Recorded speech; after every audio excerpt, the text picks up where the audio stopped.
This is Jim O'Rear, yes, the perverted Adam Cadabra from Beverly Lane. And you're listening to Gruesome Herzog.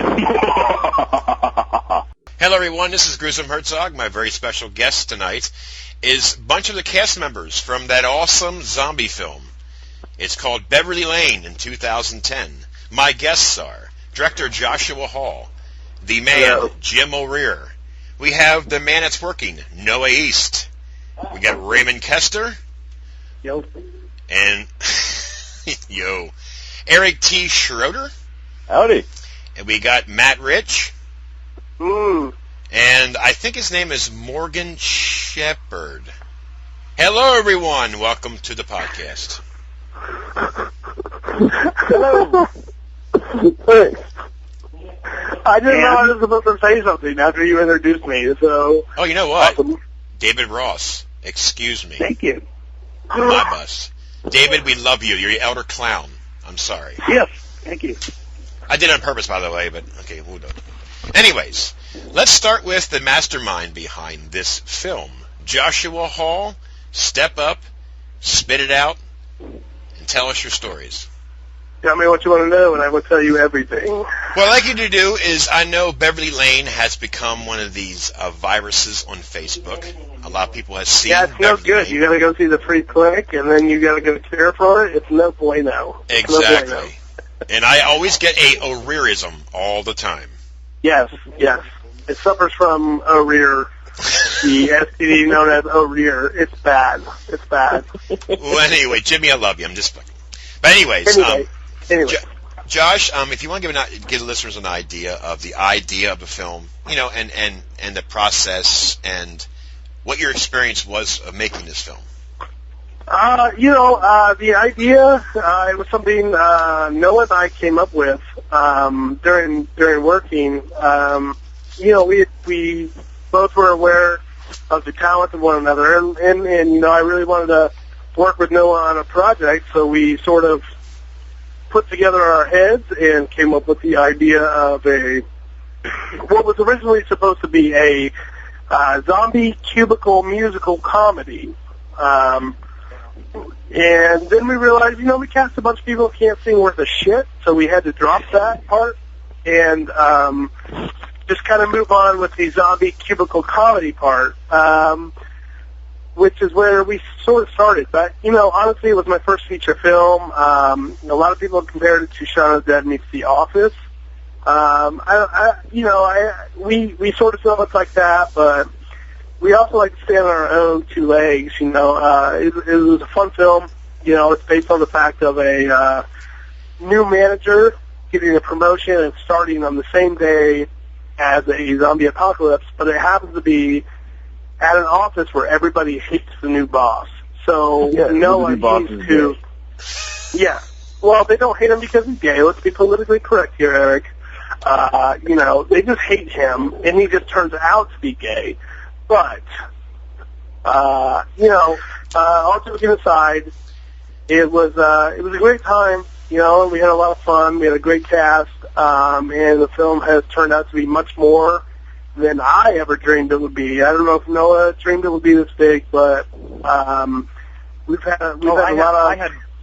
I had grandiose plans for it. I figured we... He did. I mean, he thought we were playing for Kim Jong-il in Korea, and then he died right before the premiere, so it was like, this really weird situation, but we still claim it. Rain. Yes, rain. But anyway. Rain. But so it was based off of love from Noah and I, our love for each other and our talents that were exploding from the seams, wanting to work together. And Beverly Lane is a result of that. So that's what you have from the director, the mastermind that you called. Well, one thing that Did that answer your question at all? Because I don't think it did. No, well, it doesn't matter. I mean, they got the idea, but what I like about Beverly Lane is, I think I told you in person in my review, is most zombie films, it's always, obviously, human versus zombies. But this film is more like the zombies are outside of the office. Okay, I'm not going to say too much because people didn't see it, but you have the... Oh, they should have seen it by now, so it's no, I'm just kidding. But you have the annoying mime. Okay. Wow. You have the elder clown. You have the Jim O'Rear, the Adam Cadabra. You have the Andy. You have the drunk Terry. Clown. You have a combination of characters in the movie that, to me, I don't do top 10 lists like every other podcast does. I don't believe in that. But if I would group like my top 10 zombie films that I've seen probably in the last 3 or 4 years, or 2 years at most, this movie be at the top. I mean, there's a bunch of them. Thank you. Yeah, you got Thank Bong. you so much for saying that. Yeah. Yeah, you got Bong of the Dead. There's certain ones that I've gotten sent to me that I've reviewed that, certain zombie films have that. At one time, there's always these serious zombie films, but now they're starting to make these zombie films. And now, again, this is not your typical zombie. It's more like the Office fighting amongst each others with zombies on the outside. And that's what makes this movie so unique. And that's what I like about it. Well, that was the thing. As we really set out to, it wasn't so much about the zombies. The zombies were added in, but for us, it was more about the idea of being stuck with these coworkers that you hate and that you don't want to be stuck with for over 8 hours. That was the comedy of this idea. And then the zombies on top of that.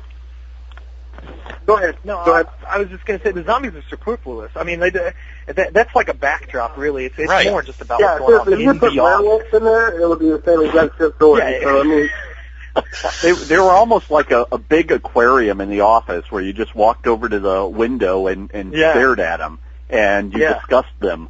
And, what was going on out there was just something that we referred to. Right. Yeah. Well, one of the reviewers on IMDb said it's Dawn of the Dead having its way with The Office. Very I agree clever. with that. I think rape plays a big part in this movie.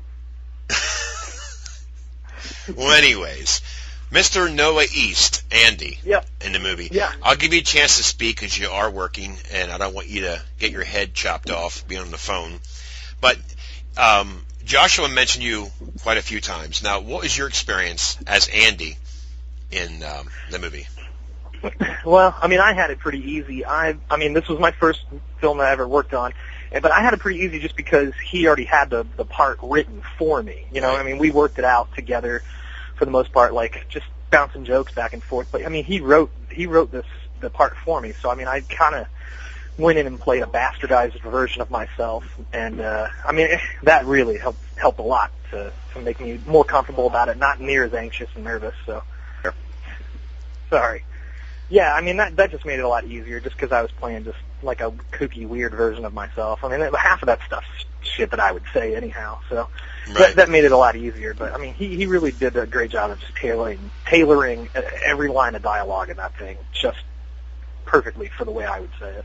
Right. Well, like I said, it's one of my favorites, and the characters in this movie were so different, and we'll get to the one that really made it spunky, and we'll get to him a little bit later. But you know what? I'm going to go by the IMDb listing. I will attempt to do Raymond Kester as Drunk Terry. Raymond. A great performance, by the way, by all of you guys. But Raymond, go ahead and give your thoughts on the movie and how it played out for you and the experiences that you had. Well, I kind of got lucky and just tripped into this because somebody else was actually supposed to play the role, and then he ended up wasn't able to do it. So I got lucky in them saying, "Hey, you want to come do a film?" And I'm like, "Sure, why not?" So, but we got on the set, and the cast was great. The whole crew was fun to work with. We just had a party for 4 days. And the thing that was the most fun about it, I think, was the fact that even though Josh had written some really good lines and some great scripts, he also gave us the freedom to explore a little bit. And sometimes when we just went off on it, we found some really fun stuff and some really funny moments that just came out organically too, which was pretty cool. Excellent. I can go on forever about this film. It just, I must have watched it 4 times. I mean, I only watched it once when I review, because of my theory is if you watch it more than once and when you review it, your review starts to get tainted because you start to memorize each part. So my theory is watch it once and review it. But I've watched it, family members come over, they they don't quite understand the podcasting thing and the interview thing, but when they come here and when I show them films that they probably normally won't see, they're impressed. And this film here, I think, is one of the favorites that my family has watched that I've gotten in the mail. So congratulations to you guys, because they're really harsh critics. Thank you so much. Oh, great. Thank you so much.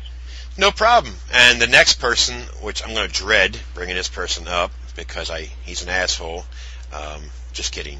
Eric Schroeder, Rick Ashley. He is an asshole. Don't you kid about that. There are 3 or 4 people on there that were going to go behind that asshole introduction. Well, look, dude. You got to understand me. I like to throw people off by throwing a jab in there like that. Eric, I'm only kidding. Rick, you played Rick Ashley, and your character in the film I loved as well. And go ahead great. And give your experiences of the movie. Well, kind of like Raymond, this role, like kind of mixed between Raymond and Noah, I kind of fell into this role, and it was kind of written for me. I was originally cast as another character in the show, and I talked to Josh, and I was upfront with him saying, I just don't think that fits me. And when the show was kind of going through some rewrites, and we were trying to decide whether or not it was going to be a web series or a feature film, then the character of Rick Ashley emerged, and I read that, and I was like, oh, this is great. This is a character that has a lot of potential, and frankly, you could go over the top with it, and pretty much do whatever you want, and that's kind of where I took it. It was a fun role to play. You know what? It's funny you mentioned it. I am so glad that it wasn't made into a web series. Thank you, because I think I'm it plays happy really well. It wasn't either. I don't mind web series, but they're getting to be like a dime a dozen, if you know what I mean. Yep. And it would have been a serious, major mistake if this wasn't going to be a full feature. Yeah, this makes worked out a little bit better in the planning. Right. Yeah, I think all of us agree with that. I think we're all really proud of what actually came out of this. Well, I think we are too. Except for Jim Maria, but he's an asshole, so screw him. I love Jim. But it's funny. Hearing Jim's voice on the interview and seeing him in the film is like night and day. But we'll get to Jim. Why? Because he sounds like a preteen girl on the phone? Oh, no. Because you have to protect your asshole during night, but during day you cannot protect it. Well, let's get to that old bitch. That old, nasty fucking clown. That David Ross. David, you know what? I watched you in this film, and I was so creeped out when I watched you because you have that creepiness look with that clown you should thing. see him out of makeup. Jesus. Yeah, I was just thinking, you were creeped out, and that's the face to face with that motherfucker. Are you serious? Holy crap. But David, I loved... beat up and seen him. David, I loved your role in this. Like I said, I'm a big clown horror fan, so, it wasn't typical horror clown type deal, but the makeup, the idea was an eye taker. I mean, I really... When I seen you, obviously, I was attracted to... Well, I gotta watch how I say that. I love connection. My big yellow cat, I suppose. Huh? No, I meant the clown getup. I thought was really, really a smart choice to throw this in this movie. I was real turned on by the clown getup. Well, I just walked into You are a sexy fucker. I think Jim Doherty actually got the clown makeup. Josh had told me that he envisioned the clown to be sort of Sid Haig-ish, but we wanted to go beyond that a little ways.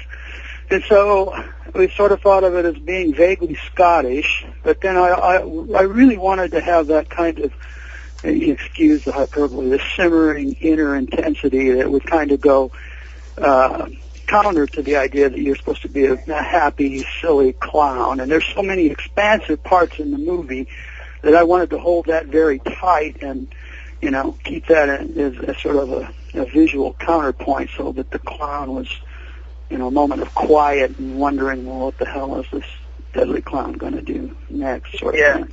Right. Yeah, I think it should be pointed out how terrified Noah was the first time he had an action scene with David, he was terrified of David. Really was, man. Like, he creeped me out, like, the entire time.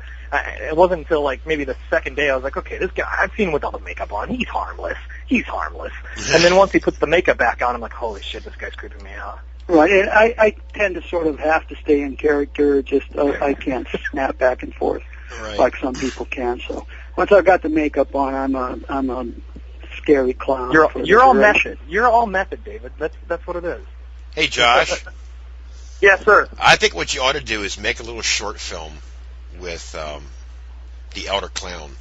I think it'd be a big smash. Honestly, if we do a sequel, which we've talked about, the clown aspect of the film will be addressed, as well as Rick Ashley, who opens the film. It'll all be addressed if we do a sequel. If we don't, I don't know what we're going to do, but it's all we haven't. I haven't mapped out in the sequel. I just don't know if we want to do a sequel, but I don't want them to interfere with anything. So keep going with David and Morgan and Matt and everybody, and Jim and everybody else.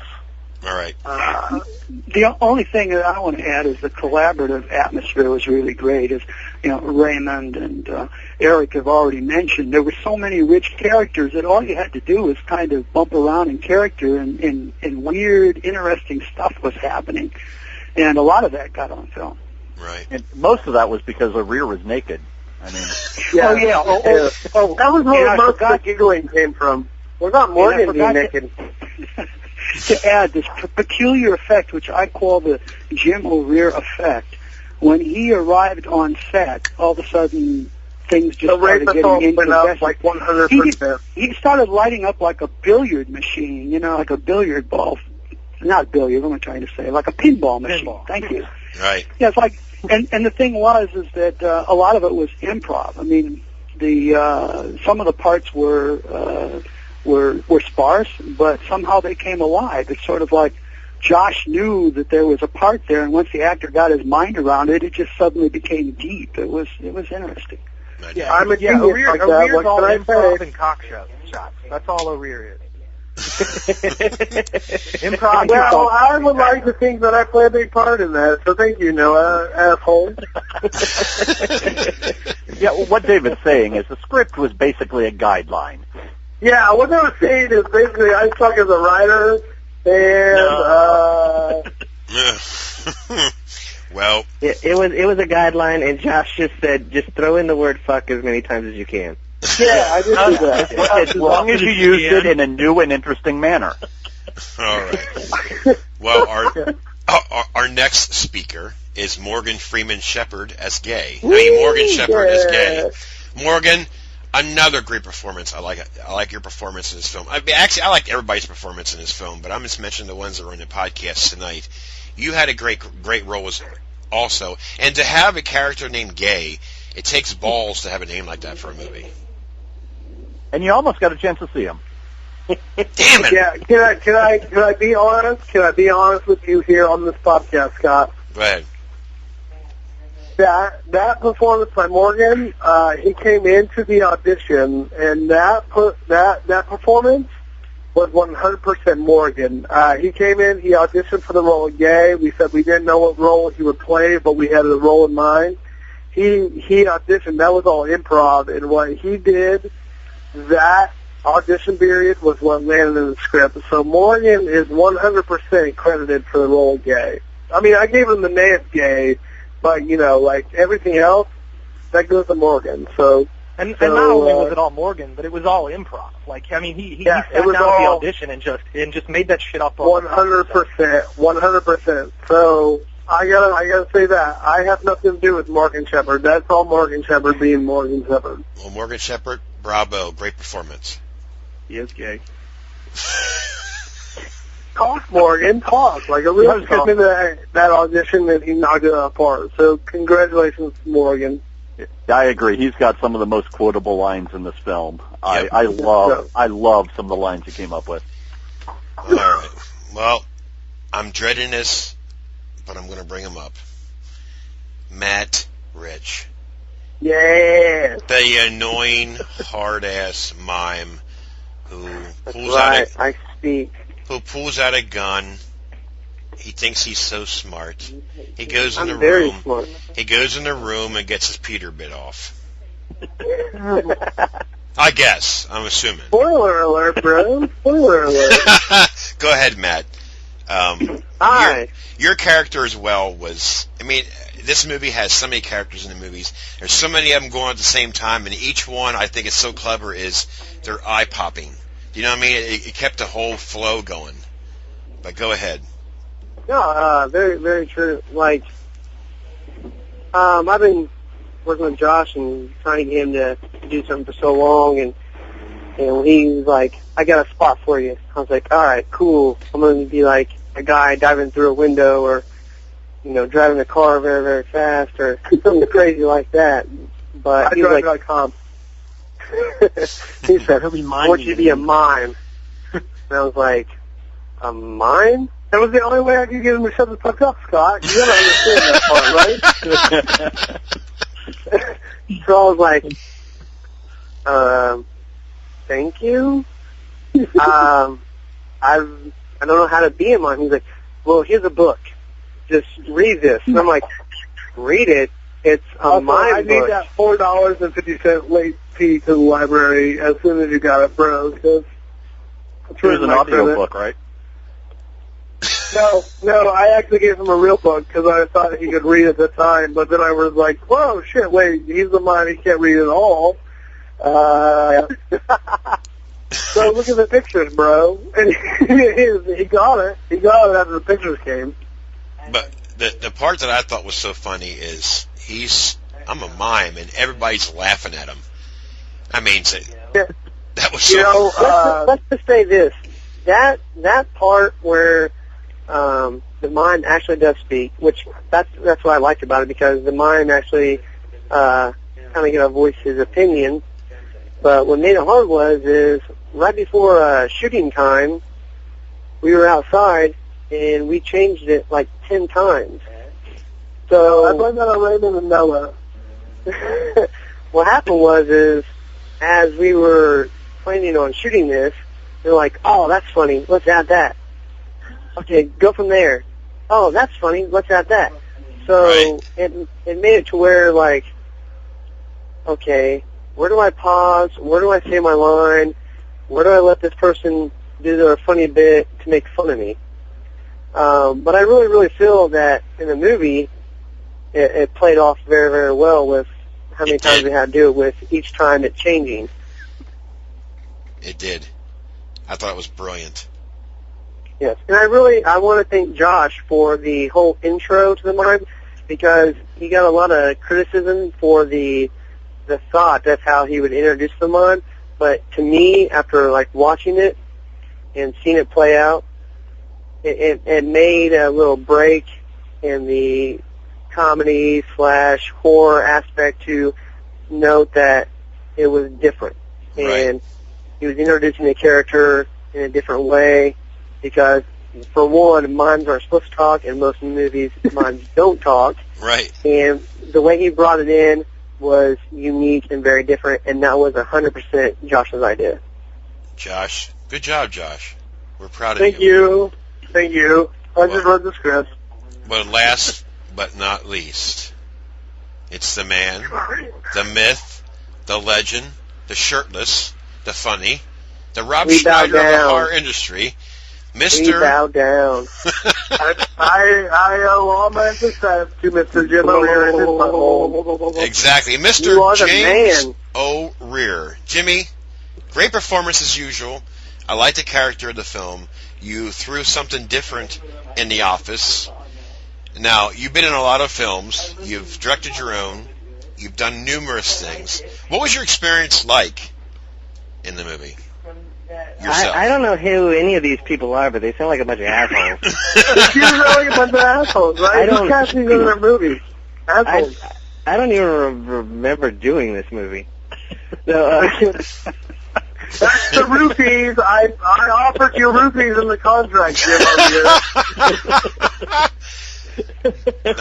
I offered you a roofie. Is that the same thing? I promised you a great time at the anal sessions if you would be in this movie, and you said, I love anal sessions. Let's do those. Shut your whore mouth, Jim O'Rear. Yeah, shut your whore mouth, Jim O'Rear. Answer the goddamn question. We're all waiting. I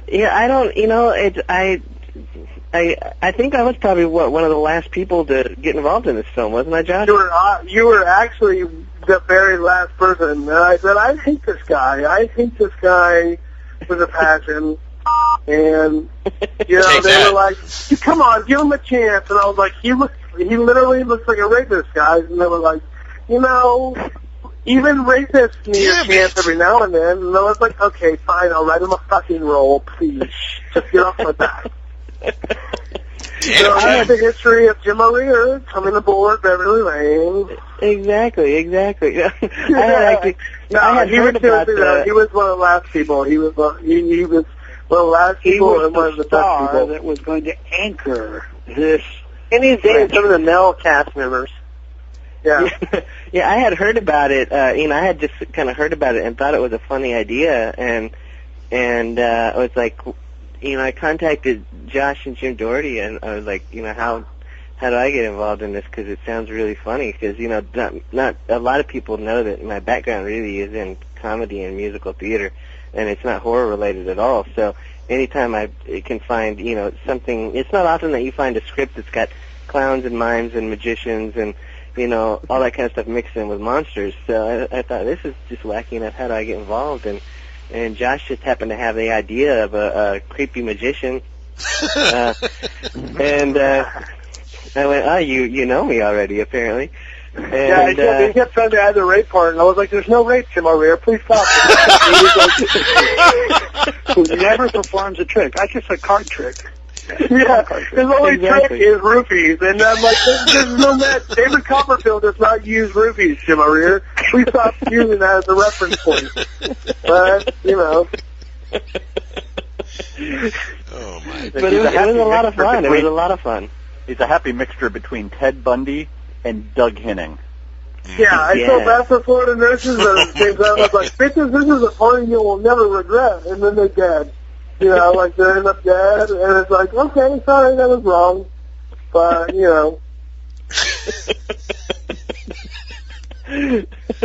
But it was a lot of fun. I thought he came up, Josh came up with a character, and luckily, allowed me to play with him and make stuff up, and thank God that the rest of the actors were ready to make stuff up too. Yeah. Otherwise, can I also add that Jim flirted with my wife the entire time? Exactly. Didn't flirt with your wife. Hey. On Jim O'Rear's defense, that's only because Josh is dating a hot woman.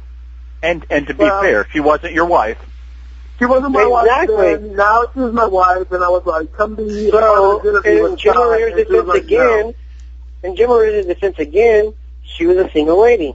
There was no ring on the finger. Free game, right, Jim? Exactly. Yeah. Jim, I hate to tell you, but we're married now, so please stop sending the pictures of your drugs. This is ugly. Stop texting. It's an ugly penis, sir. Stop texting. To my house, my wife will enjoy them. She'll think it's mine, and we can have sex more often. I know. I'm just saying, Jim. Come on. To the "Hey Josh, smell my fingers" bit. That was way too much. That was over the top. That was gross, dude. That was real gross. And it was like, Robin Williams plays a cute, he plays a cute genie. But Jim O'Rear, on the other hand, does not play a cute genie because he was sitting on my middle finger and he was like, "Do you smell that?" And I was like, "Gross, bro. That's my wife." And he was like, "Ah." Oh my God! Josh is just jealous because his wife wants me because I was on Star Trek. Yeah, I hate you, Jim O'Rear, because of that. Fuck you, Jim O'Rear. Jim O'Rear, you need to talk. You're the main dude in this. Talk. Well, I'm not the main dude in it. You're one of them. You and Noah are the main dudes. Talk. It was a group effort, and I think Josh did a great job with the film. I think the cast did a great job with the film, and if anyone hasn't seen it yet, you need to buy it now. Amen. Because it is a very different zombie comedy filled with a lot of good performances and good characters, and it was just a blast working on it. And how, it's a good example that yes, you can make a feature film in 4 days if you have the right group of people. Right. And it's a lot different than the norm. That's what we need to express to people, because to me, as you said, it's a lot different than the norm. It's not us fighting with guns. It's not us trying to get to our loved ones. It's just us surviving in an office with the people that we work with and extra people brought in that we don't want to be with. And anybody who just listens, that's a mime, so you don't have to listen to them 100%. It's just... Well, I can tell you one thing. I mean, you have a variety of characters in here. I mean, I don't know how many mime fans there are, but people hate the mime. They really hate the mime. He's an asshole. No. I'm not saying that. The mime was the hero. Like the mime. Oh, God, the I'm mime tripping. was an idiot. Jesus, like the mime was really got crucified. Damn, I didn't mean. You were wearing the jersey number 15, asshole, so you're no Jesus. Okay, well, I didn't mean it that way. I mean, you have a variety. I mean, you have people who like clowns can see clowns in this film. People who can see mimes can see mimes. People don't like mimes. People are disturbed by mimes. That's what my biggest thing was of doing it, because now people... Well, anyways, I didn't want that to happen, but we got 4 of the 8 here. So, David, if you want to say a few more things.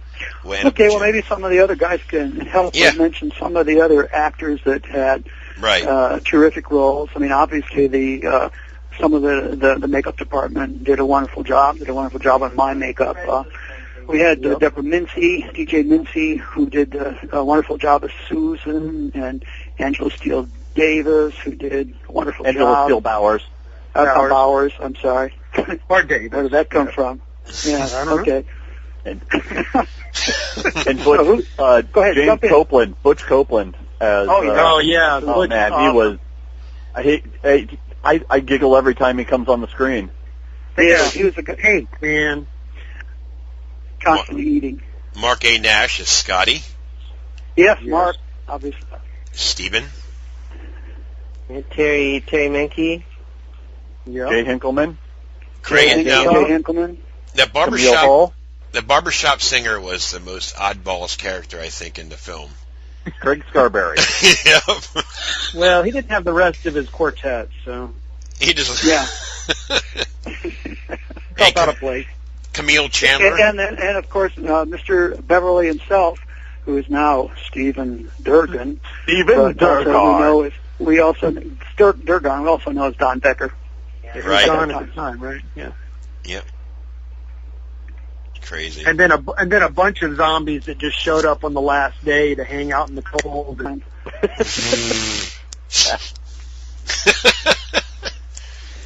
Well, anyways, what's left? The cast was fantastic. Everybody gelled together.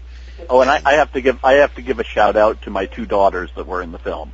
They were the two little girls that wound up killing Rick Ashley at the end. Oh yes. The zombie cheerleader and the zombie ballerina. I have to give a shout out for them. Yeah. Dan, what's Dan's last name? Dan Holmes.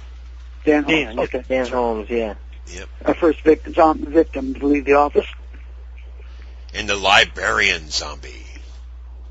Yeah, she was good, Glenna Reinhardt, and she kind of became the poster zombie effect for all the pre-publicity, and it was really a terrific effect. I think Jim Dougherty did. Excellent. Well, I do, but anyway. We appreciate it. No problem. You're gruesome. I am very gruesome. Awesome. Gruesomely awesome. Gruesomely awesome. You know, I'm going to put that on my podcast site. Gruesomely awesome. Elder Kron, quote me. Gruesomely awesome, relatively Herzog. There you go. Damn! But anyways, thanks a lot, gentlemen. It was fun, and I'm just playing. All right, thanks a lot. Take care. Good night. Jim, I'll call you next week. We'll set up a date and time. It'd be great to do it. All right, great. Thanks. Thank you. Take Good night, care. everybody. Have a good one. Good night, John Yep. Boy. Good night, Jim Boy. Good night, Eric. Good night, Raymond. Good night, Jim. Good Good night, night, David. Eric. Good night, Raymond. We'll see you. Noah, whoever. All right, take care. We'll see you. Good job. Bye. Hi, this is G-Tom Mac, and you are listening to the fabulous Gruesome Herzog. Nobody better.